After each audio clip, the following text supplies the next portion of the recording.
الوفا news رہے خبروں سے باخبر۔ میں بھی فیصل واڈا ایم کیو ایم کے قائد الطاف حسین کے خلاف پریس کانفرنس کرنے لندن پہنچ گئے، جس سے ان کو خاصی پذیرائی ملی، لیکن اب معاملات کچھ اور ہیں۔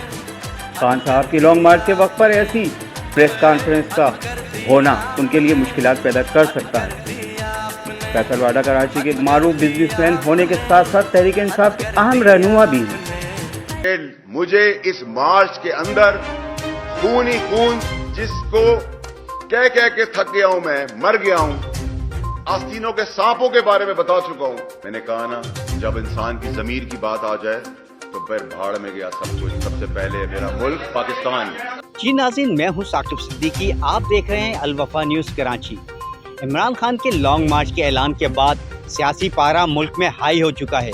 عمران خان کے قریبی ساتھی اور پاکستان تحریک انصاف کے رہنما فیصل واڈا کی پریس کانفرنس کے بعد کئی اہم انکشافات ہوئے ہیں، اور اسی حوالے سے ہم آپ کو پاکستان تحریک انصاف کے مختلف رہنماؤں کی بیانات بھی آپ کو دکھائیں گے کہ فیصل واڈا کی پریس کانفرنس کے بعد ان کا کیا کہنا ہے۔ مگر اس سے پہلے ہمارے چینل کو لائک بھی کیجیے اور سبسکرائب بھی کیجیے اور ارشد شریف کے کیس میں دکھائی ہے جو ان کو بتایا، لیکن ارشد شریف ملک چھوڑنے کو تیار نہیں تھا، آخری وقت تک مجھے پتا ہے۔ اس کو ڈرا دھمکا کے مجبور کیا کہ تم یہاں، تمہارا سا کچھ اور ہو جائے گا، تم نکل جاؤ۔ اور یہ کوئی پاگل ہی ہوگا جو آج کی تاریخ میں موجودہ سیٹ اپ میں یہ کام کرے گا۔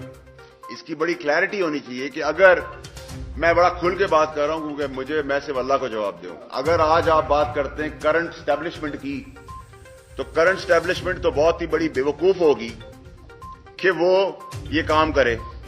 یہ کام وہ کر سکتا ہے جس کا بینیفٹ جس کو ملنا ہے، اس بینیفٹ کے لیے اس کا اعتبار جیتا گیا۔ ارشد شریف ان لوگوں پہ اعتبار کرتا رہا، میں بولتا رہا اسے، اس اعتبار میں اس کو ہٹایا گیا، بھگایا گیا یہاں سے۔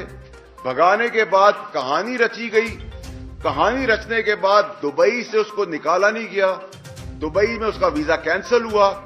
اس کو ان لوگوں نے، سازشیوں نے اس کو کینیا کی ڈائریکشن دی، جو پاکستان میں بیٹھا ہوا ایک عام آدمی کینیا میں اس فارم ہاؤس تک کی رسائی نہیں رکھ سکتا۔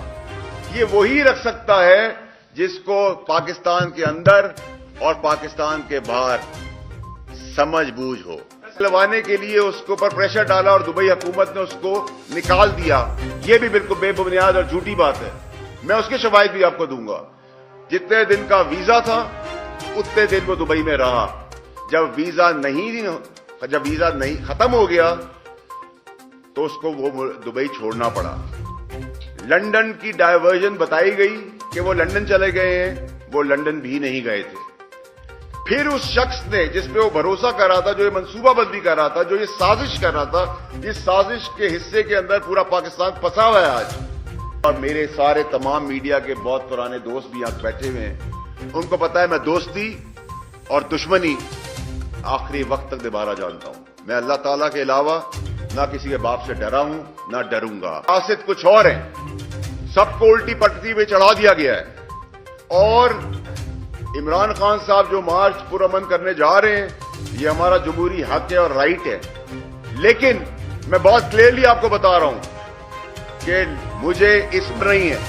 میں اپنے گھر والوں کو، اپنے بیوی بچے اور اپنے ماں باپ کو بتا کے آیا ہوں کہ اگر مجھے کچھ ہو گیا تو تحفے میں ان کی لاشیں بھی ملیں گی۔ یہ میرا وعدہ ہے، یہ میں حلف میں آپ کو کہہ رہا ہوں، اور میں آپ کو کر کے بتاؤں گا۔ میں رہوں یہی اس ملک سے گیا ہے، اس دن سے لے کر آخری دنوں تک میں ارشد شریف کے ساتھ رابطے میں تھا، اور میرا فون اویلیبل ہے دنیا کی کسی جگہ پہ بھی فورینزک کے لیے، کہ میں سچ بول رہا ہوں یا جھوٹ بول رہا ہوں۔